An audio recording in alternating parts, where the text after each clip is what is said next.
All right. So you got your break on the Housewives of Potomac, and then you were on Love and Marriage DC. Is that correct? Right. Yes. So what was the process like for being cast on the show? So first of all, going back to Housewives of Potomac, I was doing the hair for Monique Samuels. So I was her hairstylist, or one of her hairstylists, her main one. So that's how I gotten to know Monique. So our friendship kind of stemmed from that, from me doing her hair for the show. And so she called me one day as far as Love and Marriage DC, and was just like, what do you feel about being on a reality TV show? And so my initial thought was like, I don't know, because I that's not something that I ever set out to do, like reality TV with me, no, no. So I was just like, it just depends on what kind of show it is, the nature of the show. What is it promoting? What is it, because I don't do all the catty stuff. That's not me. And so she was like, Love and Marriage, like Love and Marriage Huntsville, they're bringing it to DC. And so I'm like, okay, cool, because I'm familiar with Love and Marriage Huntsville. And so I seen how they, in the beginning, they promoted, businesses, Black excellence, and marriages. And so I'm like, that's something that I would love to be a part of. So asked my husband, he was down for it. So we did an interview with Carlos King, and no, we did an interview with someone else first. And then they sent out, I guess they liked what they saw, and they asked us, did we want to be friends of the show? And that's how it happened. Cool. So would you say there was like, I know oftentimes people talk about, just like how they were portrayed after the fact. Would you say that there was anything that you tried to be mindful of throughout the filming process? Like, because that was just one thing, like, oh no, I don't want that, in there, or I want to make certain I don't say anything like this. Was there anything like that? Absolutely. So it's like a million things going in your mind as you're filming. But I did want to stay true to myself. I did not want to be anything other than authentically Tasha. And I think that was kind of my downfall. Well, I'm not even gonna say my downfall. That was the reason that I wasn't shown a lot, I believe. Because I was kind of like the voice of reason. And like I told people, like when I thought that they were wrong, or I had conversations with a lot of the cast members. Like I even got into like a conflict with one of the other cast members. They didn't show that, but I just wanted to stay true to myself and to who I was, still being me, and still, I'm not no rah catty type person, but if drama comes to me, then I'm going to give it back. But I'm not just going to just be rah just for cameras. You know what I'm saying? So, Yeah. it's a lot of things that play on your mental when you're filming a reality TV show. You're thinking about, okay, if I say this, then the viewers are going to think that, or you know what I'm saying? So I think when you have that kind of mentality, you go into reality TV with just trying to be something that you're not, or you're trying to please everybody before it even comes out. So I just wanted to stay true to who I was as Tasha. And I think that's really important. And just from what I know of you online, you seem to be very true to yourself. You have your own style and so on, but also it seems like you see something more than that as well within you. So I could understand that.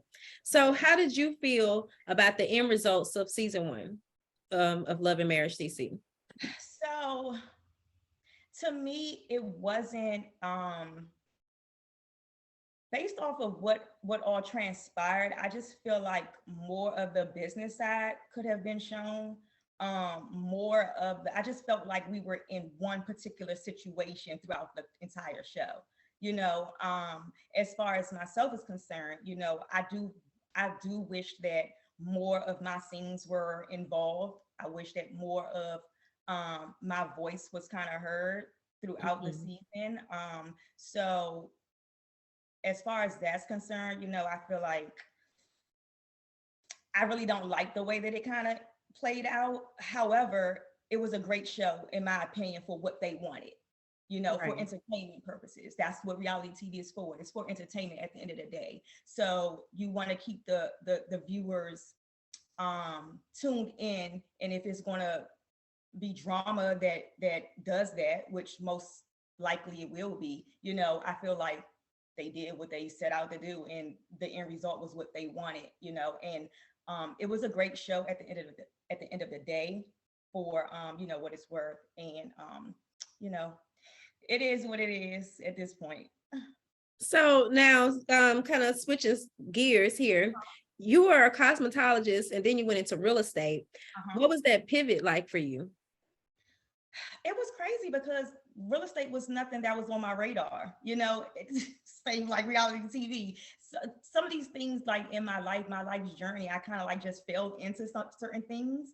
And with real estate, I had a girlfriend who she was in real estate, and she was a realtor, and she was phenomenal in the business. And me and another young lady, we were helping her with her business, and we were helping her so much to the point where she was just like, y'all should get y'all license. And so I'm like, okay, I'll try it out. Took the test. Took the course, took the test, passed it, got my license. So I'm nosy. So I like going into houses and like seeing what it's all about. Like I like seeing the different, architectural aspects of a home, and like the characteristics of homes and stuff like that. So I was always intrigued with like going into homes.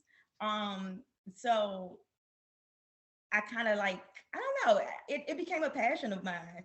So what else? So I did real estate for, I think it's like my 8th year now. So along the way, like my first year, I did really, really well. I was a top producer after the 2nd year. So with that, I formed my real estate team, the Lyons group. And at first I had other members in my group, but that really didn't work out. I told my husband and my daughter, you guys are helping me anyway when it comes to real estate. They hear the lingo that I'm speaking, like they know, they hear me doing day-to-day real estate business. And so they were helping me out. So the same thing like the young lady had us do, I told them, why don't y'all get your license? So that's what they did. My daughter, she got her license at like 19. She didn't know what she really wanted to do after school. She's Mhm. very creative, and she's very all over the place, kind of like her mom.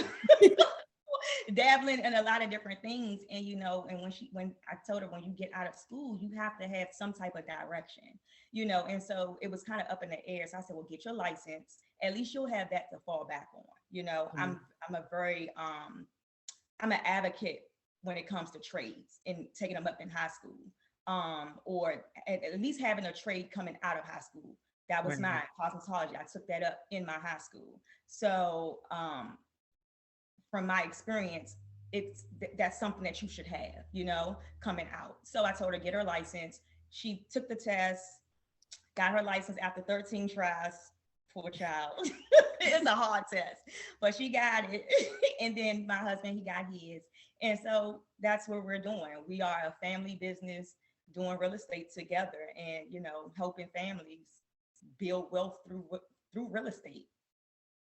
I love that. So I'm actually planning to move to the DMV area sometimes Hey, this year.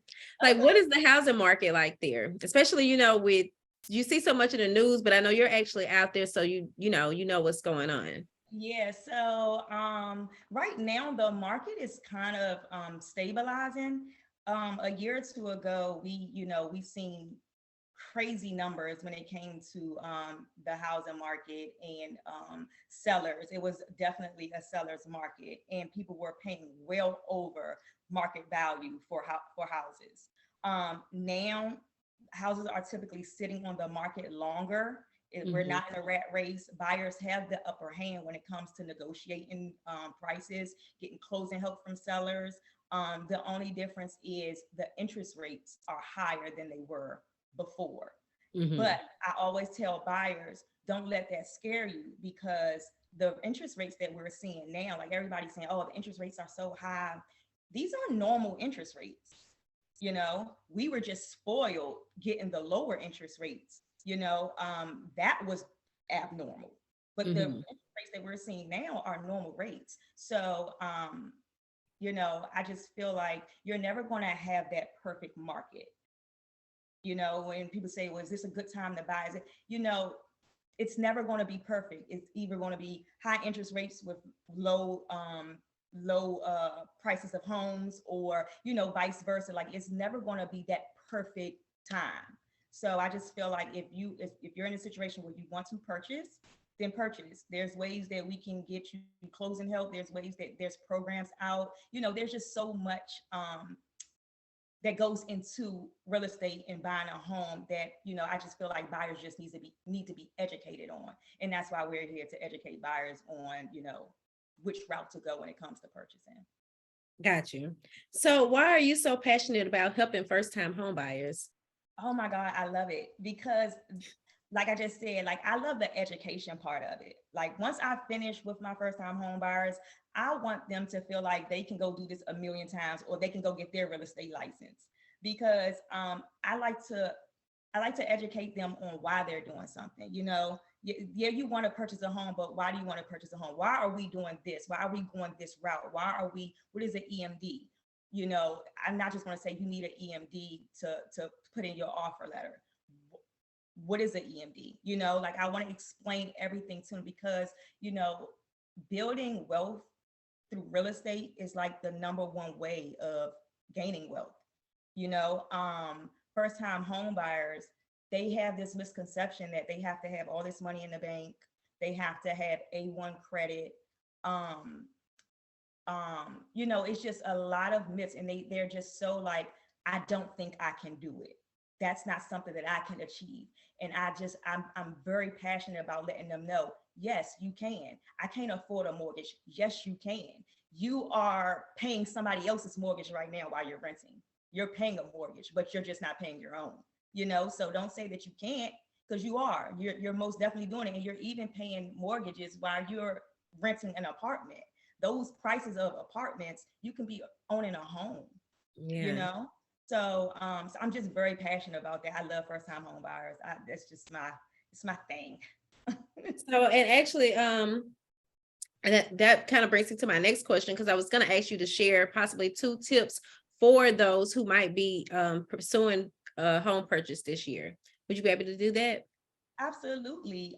Number one thing is to check with go with a realtor who has your best interest at heart. Okay. A lot of times realtors, they only like working with people who are ready. I'm the type of realtor who, if you're not ready, I'm going to get you there.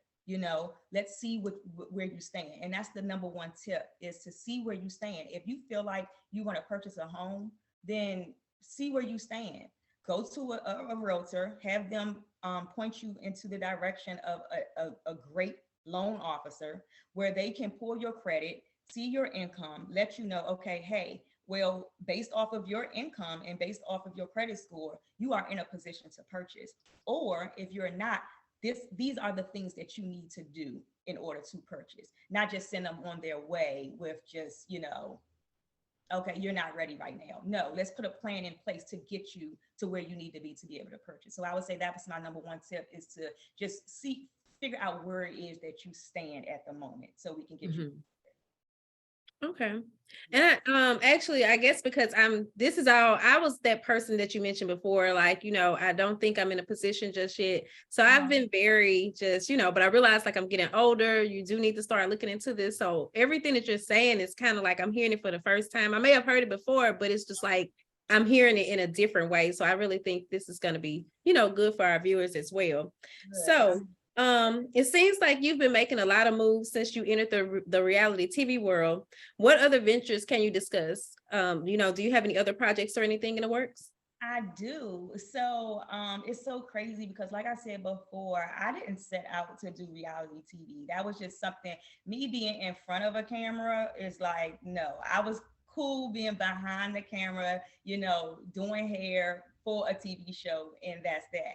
But, stepping into the reality TV realm, it's just like, once I got used to the cameras in my face, it was just like, oh, I can get used to this. I like this, So, and I used to take up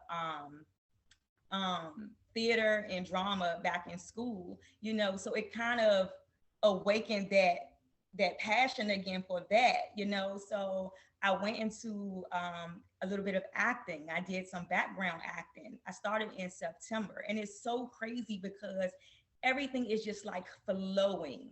It's crazy. So I did some background work for a TV show, a TV series called Swagger. I just finished one up called Lioness. That's with Zoe Saldana. I think that's how you pronounce her last name. Mm-hmm. Did that, and then what else did I do? I did some commercials. And mind you, this has been since September, and this is without any agent, any representation. You know, this has just been on my own. So I've done that, and then I just, which I am just extremely excited about. I just got a supporting role for a TV show, a series for a pilot.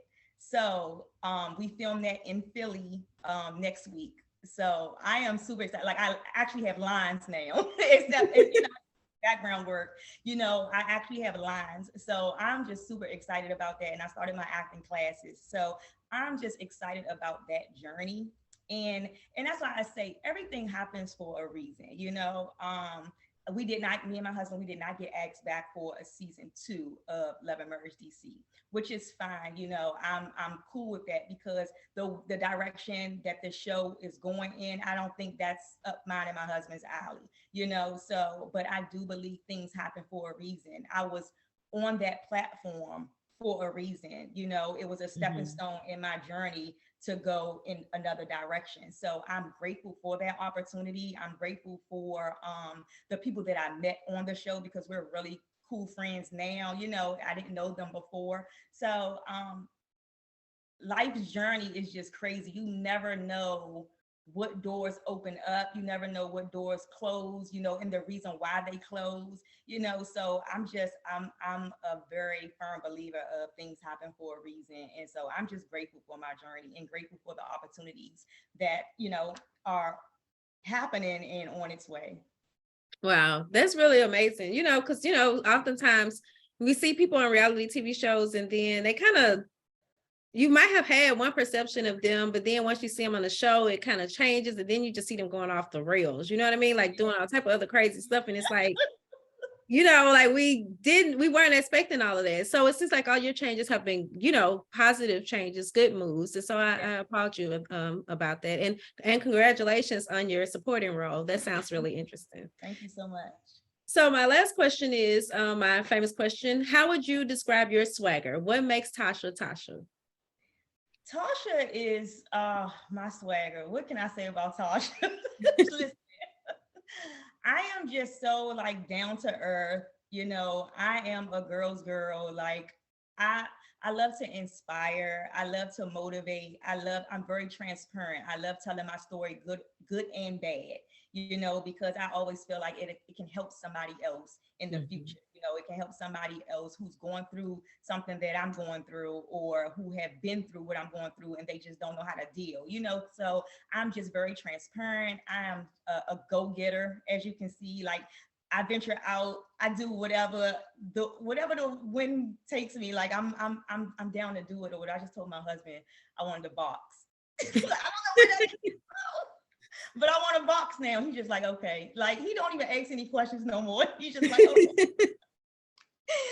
So I mean, I'm a go-getter. I'm a free spirit. I'm authentically me, good or bad, and unapologetic. Okay. Well, those are all the questions that I have. I do want to get a screenshot of us though, like so 1 second. And while I'm pulling that up, can you all send me over like 2 to 3 photos of you for the article? Sure. Okay, and let's see. All right, and you could just look ahead. All right. Okay, so thank you so much for taking the time out to speak to me with me. I really appreciate it. And I don't know what my budget gonna be looking like when I move to the DMV, but I will be I'm gonna be in touch because now that I know somebody that is in real estate. So I'll probably start out renting though, is what I'm thinking. But I'm really looking for I have some bigger plans like for us to get a space. So do you do anything in commercial real estate? I do. Yes. Yep. Okay. All right. So, like, where are you at? Where are you located now?